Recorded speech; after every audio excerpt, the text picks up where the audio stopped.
the way back from Lewis's funeral, my mom told me to start packing. She waited until the day before we left to tell Edie. I'm not sure if she wanted to make it easier or harder.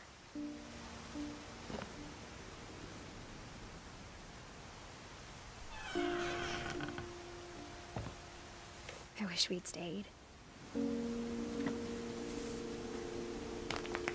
But I understand why we left.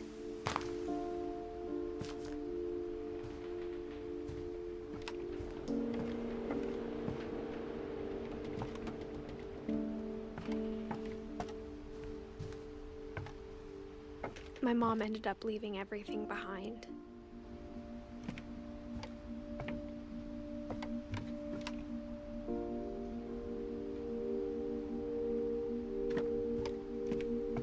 What happened that night had been coming for a long time.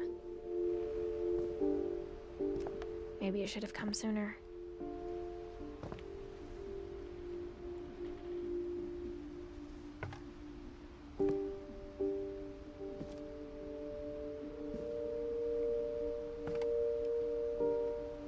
But it had to end one way or another. All that's left now is to tell you about that last night.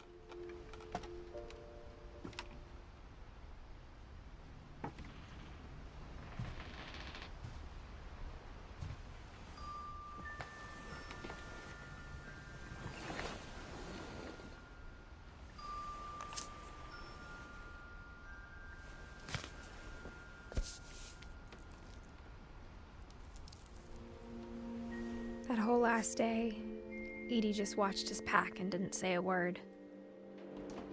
Until supper, when she raised her glass and said, "To our final night together, and all our final nights apart." Grandma, you know what I said about alcohol. Some of your medications are very Edith, specific. I left a present for you in the hallway. Why don't you go open it? The grown-ups have to argue now. I'm sorry, you're right. We're all leaving tomorrow. Let's just enjoy our last... I'm not leaving. Edith, you're excused.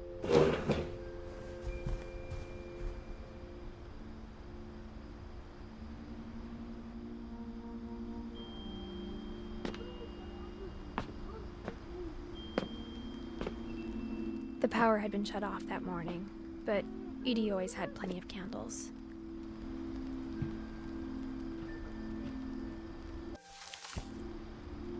When my mom sealed the library, I don't think she knew about the other entrance.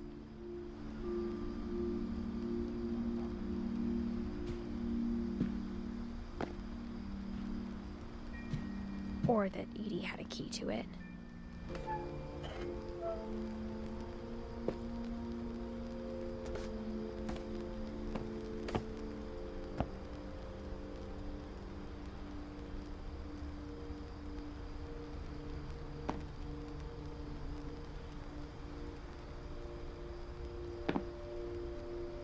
That thing you're afraid of isn't going to end when you leave the house.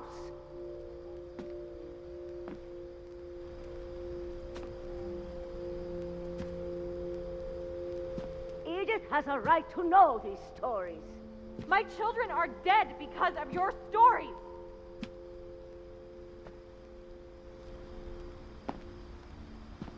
I think it's best if Edith and I leave tonight.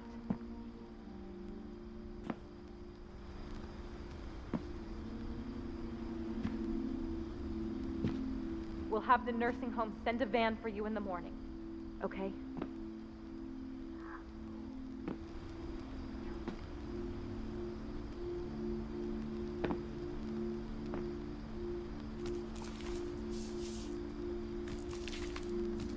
Dear Edith, there's so many stories I wish I could tell you, but there's only time for one. This is about what happened on the night you were born. That night, the tide went way, way out.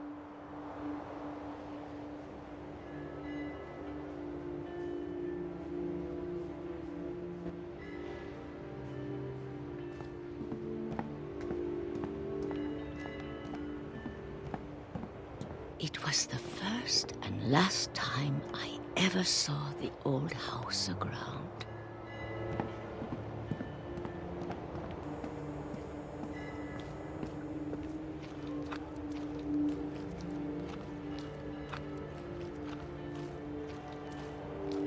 There'd been an earthquake out in the middle of the ocean.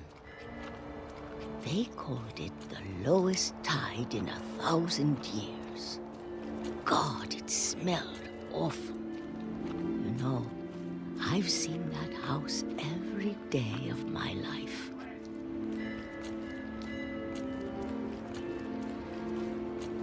But I never thought I'd go back to it. When the fog rolled in, I lost my way.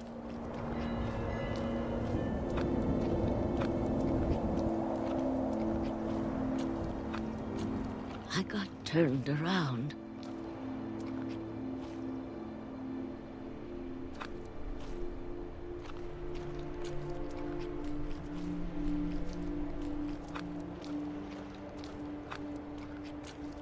For a while, I wandered.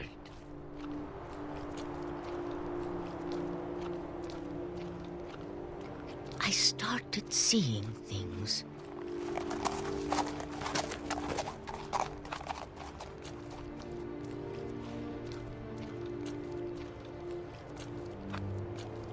Things I'd forgotten had ever existed.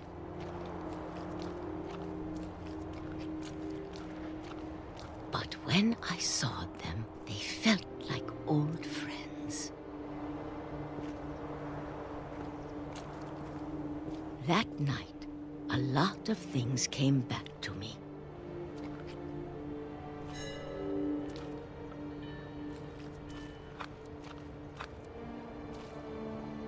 Or maybe I came back to them.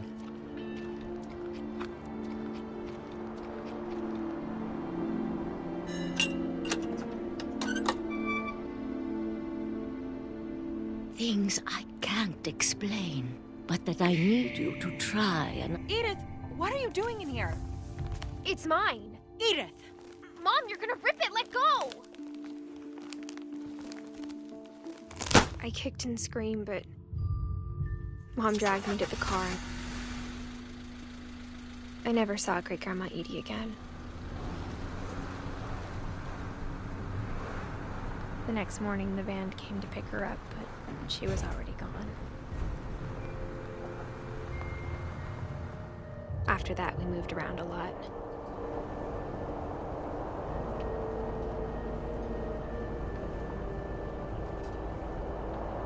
We both tried to make the best of it.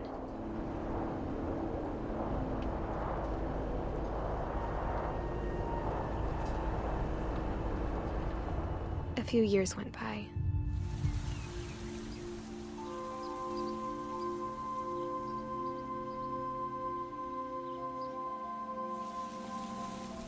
My mom didn't like to talk about it,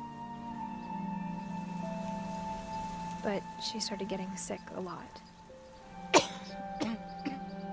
The rest happened pretty quickly.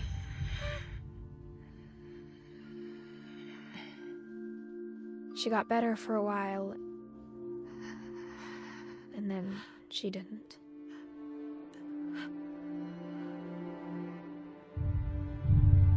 And then I was alone.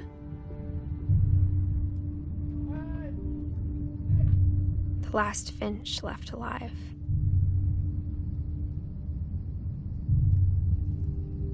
Until I found out about you. I'm still not sure what to tell you about all this. If we lived forever, maybe we'd have time to understand things. But as it is, I think the best we can do is try to open our eyes. And appreciate how strange and brief all of this is.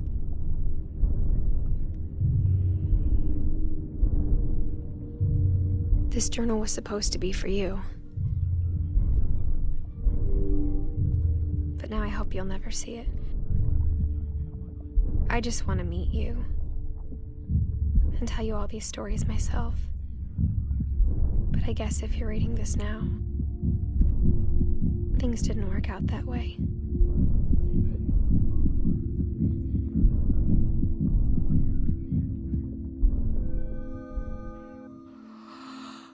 This is where your story begins. I'm sorry I won't be there to see it. It's a lot to ask, but I don't want you to be sad that I'm gone.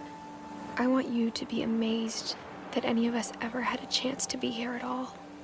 Good luck.